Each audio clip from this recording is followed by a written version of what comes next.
जय गुरु जी। संगत जी, आज सावन का तीसरा सोमवार है और मैं महाशिव पुराण का तृतीय खंड अध्याय 29वां सुनाने जा रही हूँ गुरु जी के मंत्र जाप से। ओम नमः शिवाय शिव जी सदा सहाय। ओम नमः शिवाय गुरु जी सदा सहाय। ओम नमः शिवाय शिव जी सदा सहाय। ओम नमः शिवाय गुरु जी सदा सहाय। जय गुरु जी। जय गुरु जी। शिव और पार्वती की बातचीत। शिव का पार्वती के अनुरोध को स्वीकार करना। ब्रह्मा जी कहते हैं, नारद, परमात्मा हर की यह बात सुनकर और उनके आनंददायी रूप का दर्शन पाकर पार्वती को बड़ा हर्ष हुआ। उनका मुख प्रसन्नता से खिल उठा। वह बहुत सुख का अनुभव करने लगी। फिर उन महासाध्वी सेवा ने अपने पास खड़े हुए भगवान शिव से कहा। पार्वती बोली, देवर्षि, आप मेरे स्वामी हो प्रभु। पूर्व काल में आपने जिसके लिए हर्षपूर्वक दक्ष के यज्ञ का विनाश किया था, उसे क्यों भुला दिया था? वह ही आप हैं और वह ही मैं हूँ। देवेश्वरीय, इस समय मैं तारकासुर के दुख पाने वाले देवताओं के कार्य की सिद्धि के लिए रानी मैना के गर्भ से उत्पन्न हुई हूँ। देवश्य, यदि आप प्रसन्न हैं और यदि मुझ पर कृपा करते हैं तो मेरे पति हो जाइए। ईशान, प्रभु मेरी यह बात मान लीजिए। आपकी आज्ञा लेकर मैं पिता के घर जाती हूँ। अब आप अपने विवाह रूप परम उत्पन्न विशुद्ध यश को सर्वत्र विख्यात कीजिए। नाथ प्रभु, आप तो लीला करने में कुशल हैं, अतः मेरे पिता हिमावन के पास चलिए और याचक बनकर उनसे मेरी याचना कीजिए। लोक में मेरे पिता के यश को फैलाते हुए आपको ऐसा ही करना चाहिए। इस तरह आप मेरे संपूर्ण गृहस्थाश्रम को सफल बनाइए।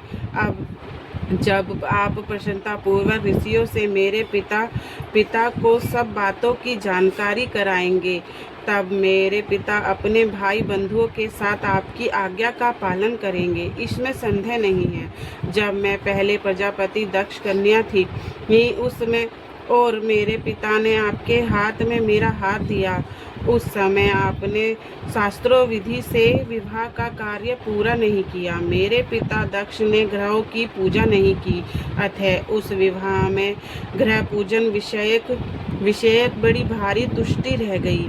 इसलिए प्रभु महादेव अब की बार में देवताओं के कार्य की सिद्धि के लिए आप शास्त्रों विधि से विवाह कार्य का संपादन करें।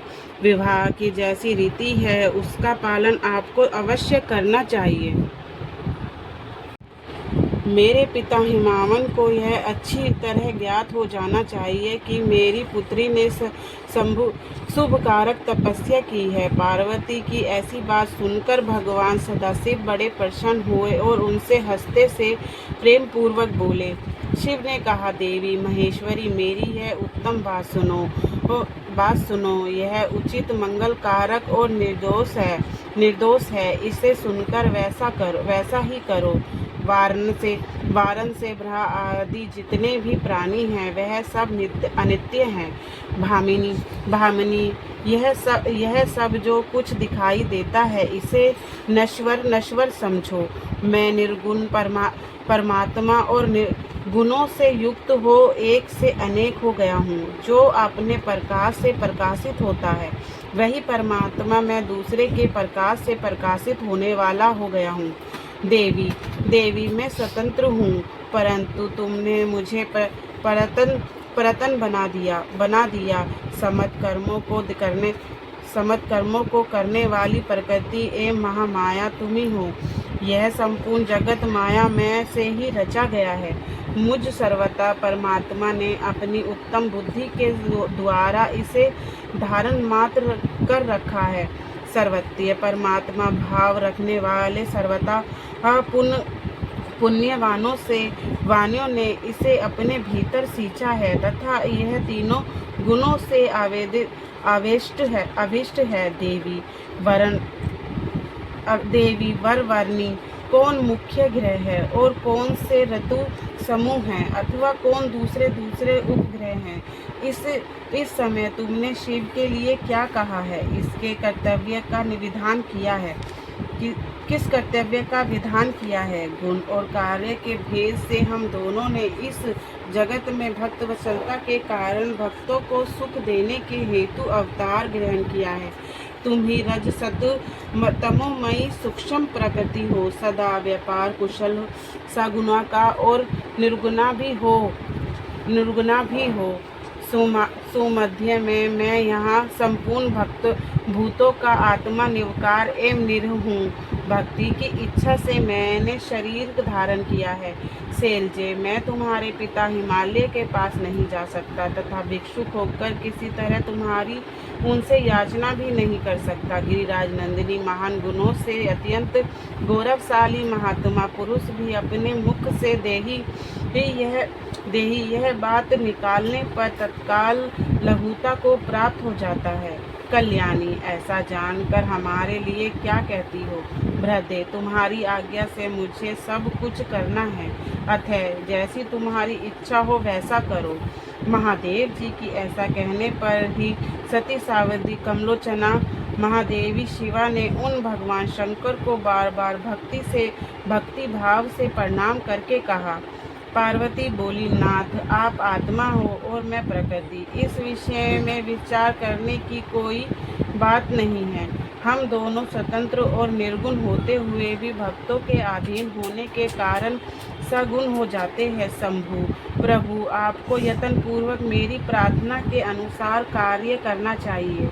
शंकर, आप मेरे लिए याचना करें और हिमावन को दाता बनाने का सौभाग्य प्रदान करें। महेश्वर, मैं सदा आपकी भक्ता हूँ, अतः मुझ पर कृपा कीजिए। नाथ, सदा जन्म जन्म में मैं ही आपकी पत्नी होती रही हूँ। आप ब्रह्मा परमात्मा हैं, निर्गुण हैं, प्रकृति से परे हैं, निर्विकार निरी एवं स्वतंत्र महेश्वर हैं। तथापि भक्तों के उद्धार में संलग्न होकर यहाँ सगुण भी हो जाते हैं। सता आत्मा राम होकर लीला विहारी बन जाते हैं, क्योंकि आप नाना प्रकार की लीलाएं करने में कुशल हैं। महादेव महेश्वर, मैं सब प्रकार से आपको जानती हूँ, सर्वज्ञ। अब बहुत कहने से क्या लाभ, मुझ पर दया कीजिए। नाथ, महान अद्भुत लीला करने वाले करके लोकों में अपने सयुग का विस्तार कीजिए।